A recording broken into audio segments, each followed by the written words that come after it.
Hello everyone, আসসালামু আলাইকুম। সবাই কেমন আছেন? আজকে আমি ভর্তার একটা রেসিপি নিয়ে আসলাম। এটা মানে চিংড়ি মাছের মাথা থেকে যেটাকে আলাদা করা হয়, এর অংশটা অনেকেই ফেলে দেয়, কিন্তু এটাকেও যে অনেক মজা করে রান্না করে ভর্তা করা হয় এবং এই ভর্তাটা খেতে যে এত টেস্ট, না করলে আসলে আপনারা বুঝতে পারবেন না। তো প্রথমে এখানে আমি চিংড়ি মাছের মাথাগুলোকে আলাদা করে নিয়ে ভালো করে পরিষ্কার করে নিয়েছি।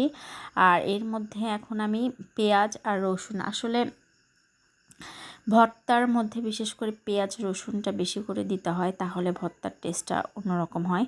তো এখানে আমি বেশি করে পেঁয়াজ রসুন নিয়েছি আর কাঁচামরিচ নিয়ে এটার মধ্যে আমি এখন ভাজবো। আর এটাকে একদম মচমচা করতে হবে, তাহলে খুব ইজিভাবেই ভর্তাটা করা যাবে। তো প্রথমে আমি এটাকে ভালো করে ভাজবো, আর এর জন্য এর মধ্যে আমি তেল দিয়ে দিলাম, দিয়ে এটাকে আমি একদম মচমচা করব। আপনারা অনেকে এটা ফেলে দেন, অনেকেই খায় না, তো আপনারা এইভাবে ভর্তা করে দেখবেন যে অনেক তৃপ্তি সহকারে ভাত খেতে পারবেন। তো একটু সময় লাগবে, নাড়াচাড়া করে যখন একদম লাল লাল একদম মচমচা হয়ে যাবে, তখন এটাকে আমি নামিয়ে ফেলবো।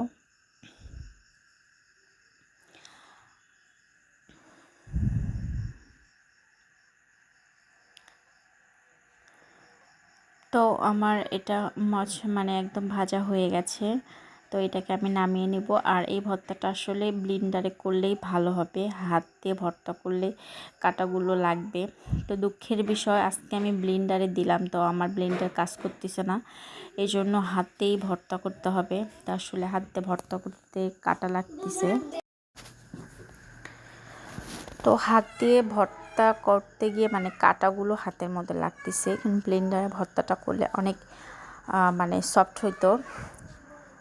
তো দেখুন, হাত দিয়ে ভর্তা করে কাটা নেই, মানে হাত দিয়ে ভর্তা করে অনেকটা সফট হয়েছে।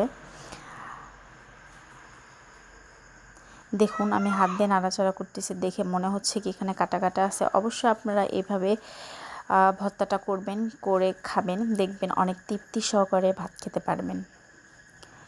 তো সবাই ভালো থাকেন, আল্লাহ হাফেজ।